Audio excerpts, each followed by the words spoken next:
welcome to the day in the life of Psych. No, just kidding.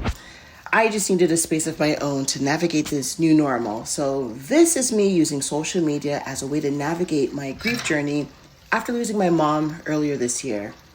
Think of this as a verbal diary that I'm letting you in on. The thing about grief is that it doesn't care if you have a sink full of dishes or a child to raise. Everywhere you go, whoop, there it is. Unfortunately, a lot of us can relate to losing someone to cancer.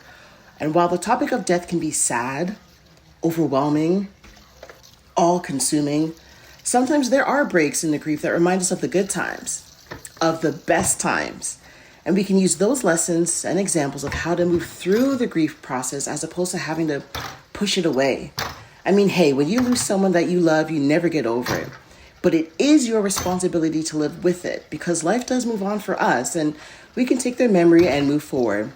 The bigger the grief just means that they were well loved.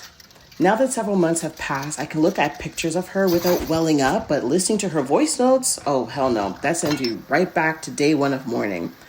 I have found that making decisions for myself that I know she would disapprove of, dare I say it's a bit freeing? This whole thing is complex at best.